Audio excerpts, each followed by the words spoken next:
بسم اللہ الرحمن الرحیم۔ السلام علیکم۔ آج کی اس ویڈیو میں ہم ماہ محرم الحرام کی فضیلت اور اہمیت کے بارے میں بات کریں گے۔ اسلامی سال کا آغاز کسی جشن یا ہنگامے سے نہیں بلکہ امن، تقدس اور عبادت کے پیغام سے ہوتا ہے۔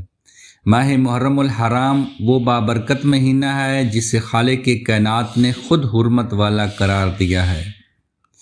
یہ وہ مہینہ ہے جس کی آمد پر دلوں میں خشیت الہی اور روح میں ایک خاص پاکیزگی کا احساس جاگ اٹھتا ہے۔ اللہ رب العزت نے قرآن کریم کی سورۃ توبہ میں ارشاد فرمایا ہے، یقیناً مہینوں کی تعداد اللہ کے نزدیک کتاب الہی میں 12 ہے۔ جس دن سے اس نے آسمانوں اور زمینوں کو پیدا فرمایا ان میں سے 4 مہینے حرمت والے ہیں۔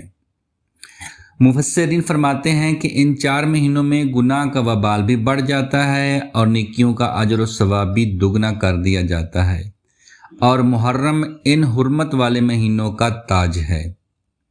اس مہینے کی عظمت کا اندازہ اس بات سے لگائیے کہ نبی کریم صلی اللہ علیہ وآلہ وسلم نے اسے کسی عام نام سے نہیں بلکہ شہر اللہ یعنی اللہ کا مہینہ کہہ کر پکارا ہے۔ کائنات کی ہر چیز اللہ ہی کی ہے، لیکن کسی مہینے کو خاص طور پر اللہ کی طرف منسوب کر دینا اس کے بلند مقام اور فضیلت کی سب سے بڑی دلیل ہے۔ احادیث مبارکہ میں اس ماہ کی عبادات پر بہت زور دیا گیا ہے۔ رسول اللہ صلی اللہ علیہ وآلہ وسلم کا فرمان عالی شان ہے، رمضان کے بعد سب سے افضل روزے اللہ کے مہینے محرم کے ہیں۔ اور جب بات آتی ہے اس مہینے کی 10ویں تاریخ یعنی یوم عاشوراء کی، تو اس کی شان ہی نرالی ہے۔ یہ وہ تاریخی دن ہے جس دن نبی رحمت صلی اللہ علیہ وآلہ وسلم کے پیارے نواسے امام حسین علیہ السلام نے دین کی خاطر اپنے پورے خاندان کی قربانی دی۔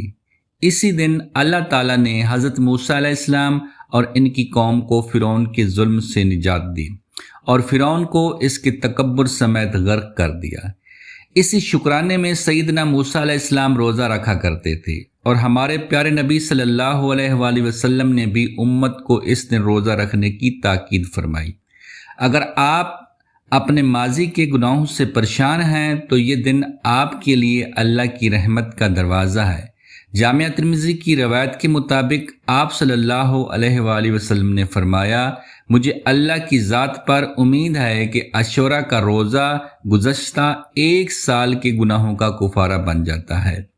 اور ہاں، یہودیوں کی مشابہت سے بچنے کے لیے آپ صلی اللہ علیہ وآلہ وسلم نے خواہش ظاہر فرمائی تھی کہ 10 محرم کے ساتھ 9 محرم کا روزہ بھی رکھا جائے تاکہ مسلمانوں کی عبادت کا انداز سب سے منفرد ہو۔ محرم الحرام صرف تاریخ کا حصہ نہیں، یہ اپنی اصلاح کا، توبہ کا اور اللہ کے حضور جھک جانے کا مہینہ ہے۔ آئیے اس نئے اسلامی سال کا آغاز نیکیوں سے کریں، روزوں سے کریں اور اپنے رب کو راضی کر لیں۔